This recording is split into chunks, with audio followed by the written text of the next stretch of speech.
स्वागत। मागच्या व्हिडिओमध्ये आपण सुखासन या ध्यानात्मक आसनाचा अभ्यास केलेला होता। आज आपण या ठिकाणी अर्ध पद्मासन या एका ध्यानात्मक आसनाचा अभ्यास करणार आहोत। अर्ध पद्मासन हे योगासनामधील एक अत्यंत महत्त्वाचं आसन आहे। पद्म म्हणजे कमळ आणि या आसनामध्ये शरीराचा काही अंशी भाग हा कमळासारखा होतो, म्हणून ह्याला अर्ध पद्मासन, पद्मासन किंवा कमलासन असंही म्हटलेलं आहे। तर आता हे अर्ध पद्मासन करायचं कसं हे आपण प्रत्यक्ष कृतीद्वारे या ठिकाणी समजून घेऊया आणि याचे फायदे काय आहेत, त्यानंतर याचे काय परिणाम होतात, कुणी करायचं किंवा कुणी करायचं नाही याबाबतही आपण योगा मॅट किंवा जमिनीवरती बसा, दोन्ही पाय सरळ करा, दोन्ही हाताचे तळवे जमिनीला टेकून दोन्ही हात सरळ, मान पाठ सरळ, खांदे ढिले सोडायचे। ही झाली दंडासन स्थिती।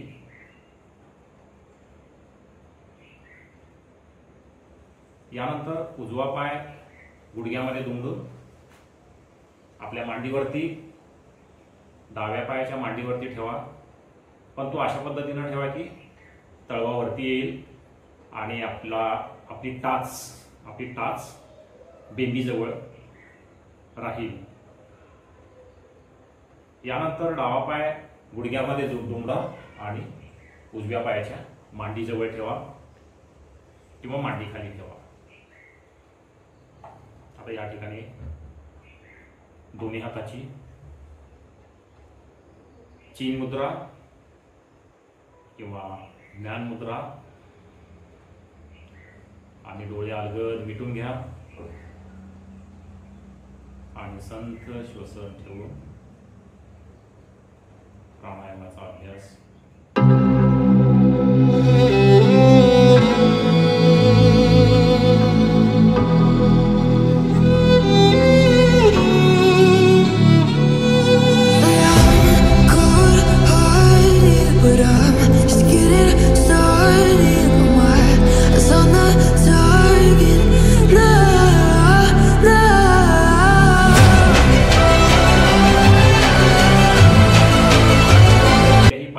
करू शकतो, म्हणजे पहिल्यांदा उजवा पाय किंवा डावा पाय घेऊन करू शकतो। अर्ध पद्मासन म्हणजे पद्मासनाची पूर्व स्थिती किंवा शिडी म्हणायला काही हरकत नाही। जे नवीन योग साधक आहेत त्यांनी जर अर्ध पद्मासनाचा अभ्यास चांगल्या पद्धतीने सराव केला तर त्यांना पद्मासन चांगल्या पद्धतीने जमू शकतं।